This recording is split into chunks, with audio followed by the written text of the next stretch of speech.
All right, my name is Dustin. I'm a grateful alcoholic. Hi, Dustin. We love you, Dustin. Lots and lots and lots. Thank you. So what it was like, basically, I grew up outside of Utah, and it was awesome. I grew up in a little town called Boring, Oregon. You can Google map it, and it's real. It's just the blip. Yep, just the blip. I had a great childhood. My family was there. I don't think I can relate any experience or trauma. That's not part of my story when I was a kid. So like I said, we grew up in a religious family, though. We went to church on Sunday, and we did church activities during the week just to kind of keep us spiritually focused. I am blessed to have two younger brothers, so I have we're close too. I'm going to tell a story that demonstrates an awesome analogy of unity. So bear with me. So we're about 2 years apart. All of us are riding the public transit to school, and our youngest brother, in his, I think he was either in kindergarten or first grade, pissed off some sixth grader somehow, just for him being him, and all of a sudden he starts crying on the bus. Now John is my other brother, and he makes eye contact with me across the bus because we know the sound of my younger brother crying because we did that a lot to him while we were growing up. And I looked at him like he was picking on him and I wasn't picking on him, and so we just got that look like, let's wreck bitches. I'll tell you about that later after the meeting. That actually means something other than probably what you're thinking. So basically what happened, if you can picture this sixth grader picking on my little brother, one of us made a loud noise. He stood up. John went low. I went high. We beat the ever-living crap out of him and then got off the bus. The principal escorted us home, so we got a free day out of school, also known as a suspension, and proceeded to wait there until my mom got home. And then that was fun. I've done a lot of step work on my childhood, and I realize now that I deserved every whooping I got. My parents didn't beat me as a child or anything like that. I well deserved every whooping that I got. So that's all I got to say about that. Like I said, my family life was, I couldn't have asked for a better family to be brought up in. I learned a lot through growing up. Like I said, no alcoholic tendencies early on in childhood. What ended up happening was, as happens with some people in the institution of marriage, sometimes it doesn't work out. And so my parents split up when I was like 13. I bounced around from Salt Lake City, Utah to Oregon, back and forth a couple times. What ended up happening, and what I really want to make relevant, is that I ended up in Salt Lake City. I was about 19, so I had graduated from high school. I had not taken a drink or drug yet. But I end up working in this religious process to go away and knock doors, and that's all I'm going to say. So you get where I'm at? I'm trying to keep this as anonymous as possible. I straightened up for 9 months. Like, it was the hardest thing I've ever done in my life. And I thought I was like on the beam, spiritually fit.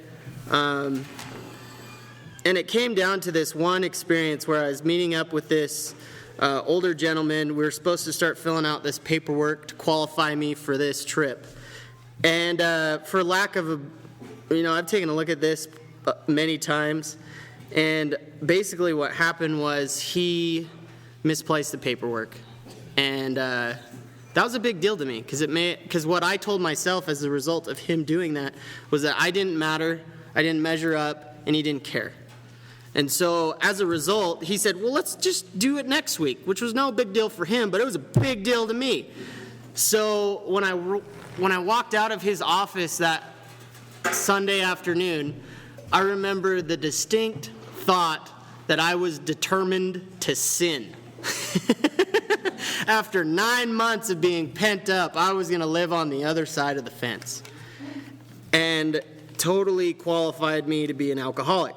What happened was I started hanging out with guys that I worked with that actually seemed to enjoy drinking and doing some other outside issues. This is an AA meeting, so I'm not going to mention anything else, but I'm a fan of other outside issues as well. If you want to talk to me about that, I'll talk about that when we're not in here. I lived in Salt Lake for a time, and what my drinking looked like was I'd go and drink on the weekend, and I thought it was manageable then.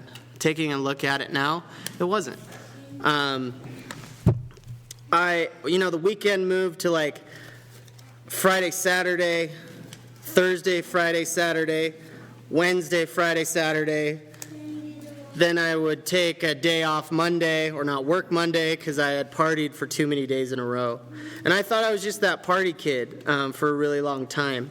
What ended up happening after being in Salt Lake for a time and doing the same thing over and over and over again, I got bored. So I moved to Milwaukee, Wisconsin. That is the brew city of the nation, in case none of you are aware of. And Milwaukee's best is Milwaukee's best in Milwaukee.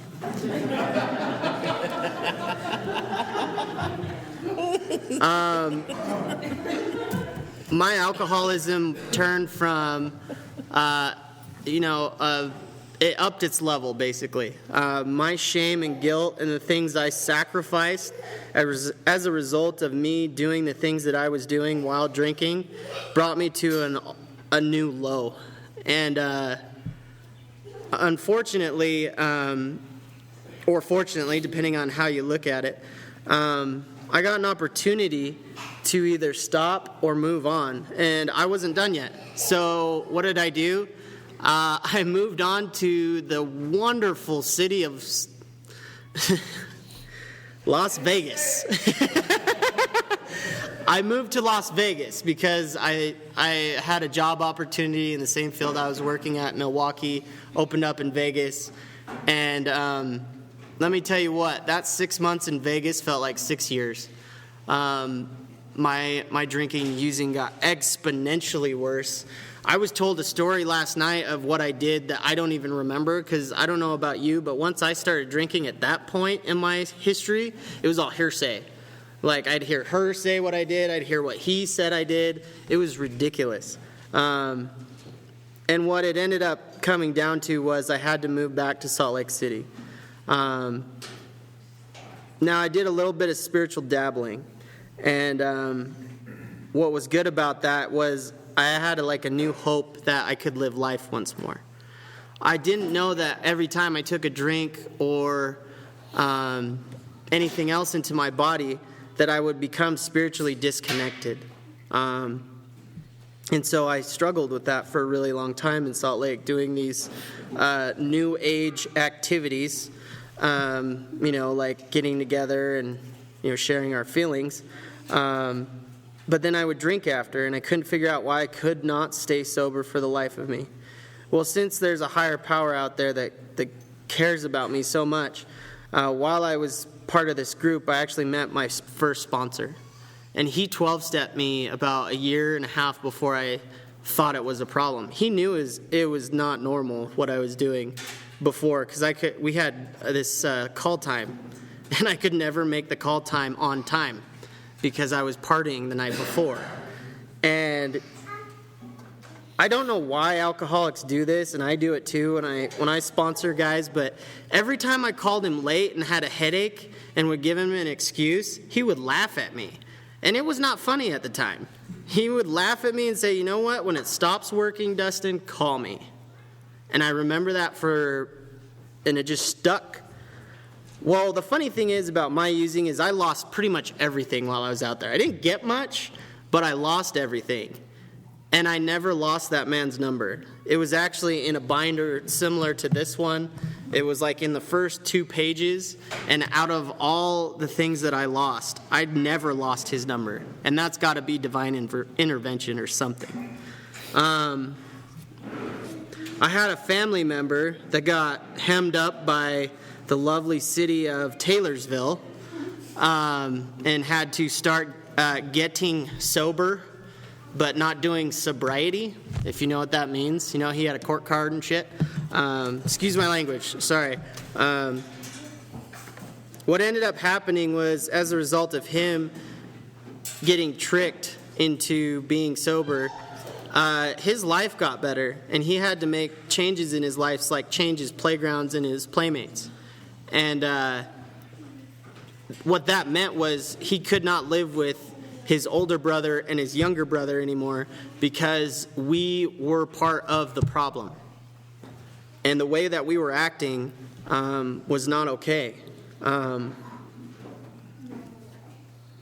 one thing I want to stress about this part in my story is that the way they did it back in the day was they didn't go out and proselyte and tell everyone that they were sober. And it stems from the ideal of attraction rather than promotion. What he did was he would pop in for as long as he could stand, because spiritually and energetically, the home that me and my younger brother lived in was not okay. And as long as he could stay there and stand there, he would show up, and he would show the love that he could to us, and then he would have to leave. And so I started to notice a difference in that when he would show up.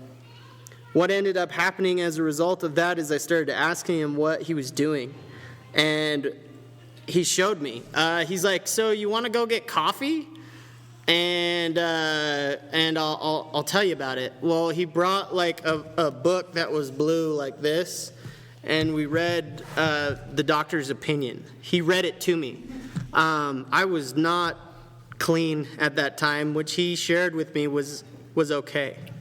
And if he would have told me that I had to get clean before, to do any of these activities, I would have not been open to it, because I didn't know how to be clean, nor did I know if I even wanted to. I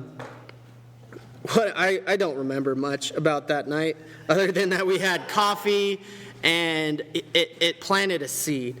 What happened from that seed was I went to my first AA meeting, and because this brother is so manipulative and thinks he can manage so well, in this meeting, the chairperson is at a table like this, and then they start going to the right, and they say, introduce yourself and blah, blah, blah, blah. Well, he stuck me right here next to the chairperson, so it would go, hi, my name is blah, blah, I'm an alcoholic. Hi, my name is blah, blah, I'm an alcoholic.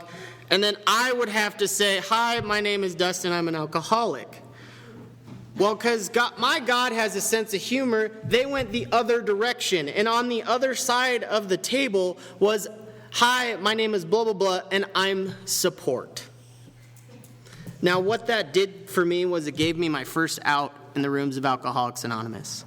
For 2 more weeks, I discovered what unmanageability was. I discovered what a spiritual bottom was. And I realized that I could not stop drinking once I started playing beer pong.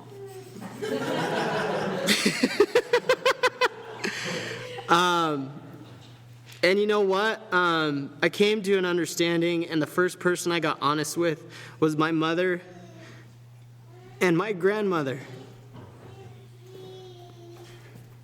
Man, I'm such a pussy sometimes. I'm sorry. What those women did for me was probably save my life, because what they said was, I gave them everything that had been weighing me down in life, that I couldn't look at myself in the mirror for, and that I wanted to end it all but didn't know how. And my grandmother is such a powerful woman. She looked me right in the eye and she says, is that it? We can fix that. So what happened was we scheduled a court appointment. I started going to AA meetings, the young people's meetings. They now call it the original candlelight. That's where I got sober, was in that meeting. So in the Midvale court, November 4th was my court date. I don't know what time, but I stood in front of that pulpit and I said, my name's Dustin, and I think I have an alcohol and a drug problem. And the judge changed. I've never seen this in court before, when the judge is so angry and so vengeful, and which is probably my shit, I'm projecting, but anyway. He changed and he said, when was the last time you used? And that was the first time I was actually honest in my life. I said, I have used yesterday. And then, have you ever said something and immediately regret it? That was exactly how I felt. He said, okay, where did you use? And I said, in my home with the people I live with. So automatically gave me a condition on, dealing with my life. He said, well, you don't live there anymore. And so I was homeless, and I was starting to think that honesty didn't work once again. Like I said, my higher power absolutely loves me, and so does my family. And I made the first promise that to this day I have kept. My mother asked me if I could live in their home as long as I've stayed sober. I could not stay there if I did not. And I have honored that promise to this day.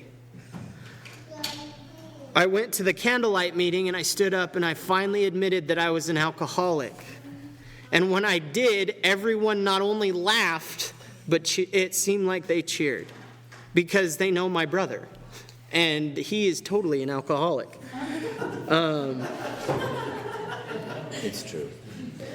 What's happened, I had a sponsor, like I said, before I got to the rooms. I called that man that night or that morning or that afternoon, I don't remember, but I still had his number, and I said, are you willing to sponsor me? Because I picked up the jargon a little bit, and I knew what I needed to do. And of course, he laughed at me once again, but I know now it's with love that you do this. And he said, I would be honored to walk this path with you. And he stayed my sponsor for a large portion of my recovery, until he moved away, actually. Candlelight was my home group for a very long time, until spiritually I had outgrown its limits. And then I had to find another home group, which I highly suggest. One thing, if you can hear anything that I say today, if you get to a point in your sobriety where you think AA is not working anymore, up your level. Everyone in this room can identify that they didn't have one drink. Well, if you have that craving and that obsession, translate it into your sobriety, and I guarantee you will see nothing but miracles in your life. You will see miracles manifest before your eyes that you had no idea you could ever deserve. But I know my God loves every one of his children, no matter what they have done. So you know what? I found my butt in this room at Sugar House Men's Group Monday and Friday nights at 8:15. And those guys saved my life once more. I got to hear a level of honesty from men that I started to model after. We even coined a term to name the meeting by. We call them the Jedis of sobriety. So, and if one day I can get to that level, that would be cool. My life got really busy after that. We had an experience of starting a meeting that has been at my house every time the weather warms up. Because in Salt Lake, it gets really cold some nights. And we're not allowed to do this meeting all the time. We coined this term in this meeting, sacred fire. And that brought a new level to my sobriety. And that meeting is really special to my heart because I've learned to connect to a higher power with other alcoholics and without them. And I know today that the connection between my higher power keeps me sober today. Later on, after that, I got involved with what's called SWACYPAA, Young People in AA. I was part of the first group that started SWACYPAA, that resurrected SWACYPAA in this area again. And that committee has been alive for about 2.5 years, almost 3. We threw our first statewide UCPA, Utah Conference of Young People in AA. And then we got awarded the Southwestern Area Conference, which is basically if you take California and you go over to Colorado and then down New Mexico and use the U.S. border, that's the territory that this committee that put this event on for you is responsible for. So what we do is we throw events so that we can later on throw a conference for everyone in that area. And our conference is going to be in June? Yeah. You can tell I'm really connected. It's going to be in the June 19th through the 22nd. So throughout this entirety of my sobriety, I barely celebrated 4 years. And I don't care if that impresses you, because for a kid that could not stay sober one day or 2 days in a row, that surprises the hell out of me every day I wake up sober. I know that there's a God that loves me and all his children. I do know that sometimes I don't accept that love, but it's always there. I know also that these steps work in my life when I work them. I know that the 12-step process can get me through anything in life. I know that this fellowship supports me when I cannot get in contact with my God or support myself. I think I am part of the most wonderful thing that I never knew I wanted to be a part of. And I'm so grateful today on Thanksgiving that I could bring a message of weight and depth to my fellow alcoholics. My name is Dustin. I'm a grateful alcoholic.